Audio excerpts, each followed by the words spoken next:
Hey Seacoits, hope you're having a great day. In today's Slip video, we're going to talk about launching a new nation. So from that moment of after the Constitutional Convention to leading up to the early years in George Washington's presidency. So first, for a moral question, I want you to answer, are differing political ideas necessary for our democratic government to succeed? And explain why. With George Washington in charge, the Judiciary Act of 1789 was passed. This guaranteed that federal laws would remain the supreme law of the land. In order to help the president govern, Congress created three executive departments: the Department of State, the Department of War, and the Department of Treasury. These executive departments would be known as the President's Cabinet.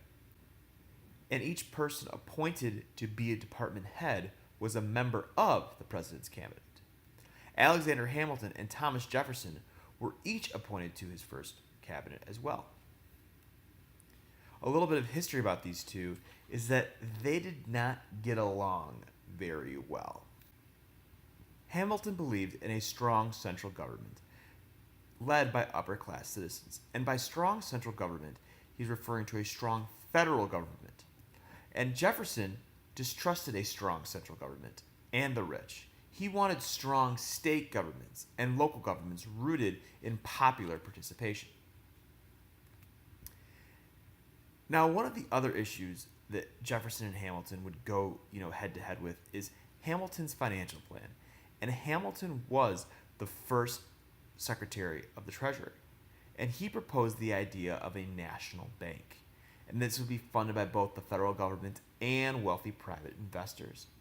And the bank would issue paper money and handle all tax receipts, along with absorbing the debt of all the states. By absorbing the debt of all the states, this goes back to the fundamental differences that Hamilton and Jefferson had already. Another challenge that President Washington faced early on in his career was the Whiskey Rebellion. And Hamilton believed that the government had the right to establish and impose taxes. And in 1791, Congress imposed a tax on whiskey. These two questions. How do you think Americans responded to this new tax? Why do Americans want to keep the federal government from being able to tax its citizens? And with this Whiskey Rebellion, outrage erupts. Western farmers were upset. These farmers are the ones who distill and produce the grain that goes into the whiskey before shipping it to the market. And this all erupted in Pennsylvania. Farmers were terrorizing or attacking tax collectors, stopping court proceedings from taking place, and robbed the mail, which is a felony. And Washington ends up responding. He sent over 15,000 troops to crush the rebellion, and rebels dispersed without a fight. Now I want you to watch this video clip to get a better understanding of the Whiskey Rebellion. Why was it important that Washington ended the rebellion over the whiskey tax? What would have happened if he hadn't?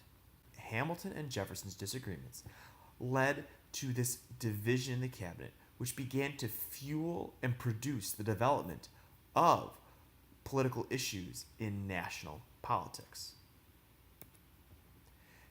And this split created the first political parties, Jefferson being on one side and Hamilton being on the other.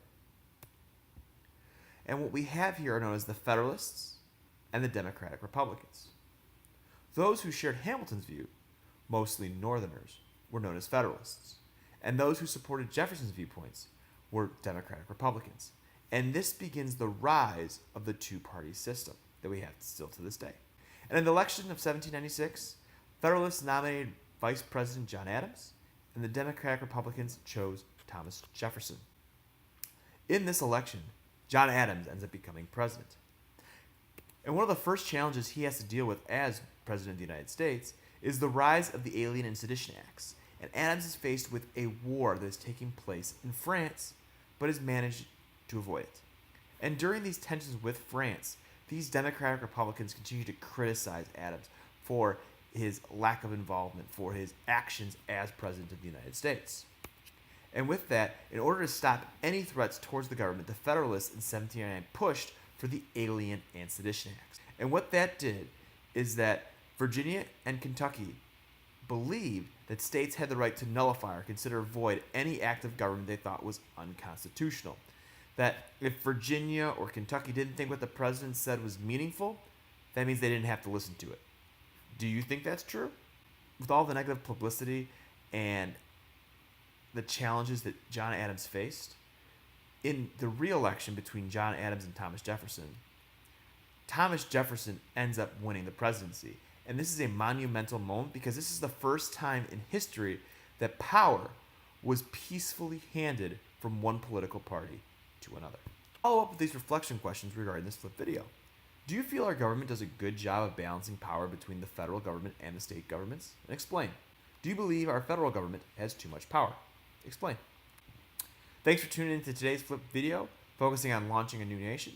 If you have any questions, just be sure to ask in class or do a quick rewind of the video. Have a great day. Bye.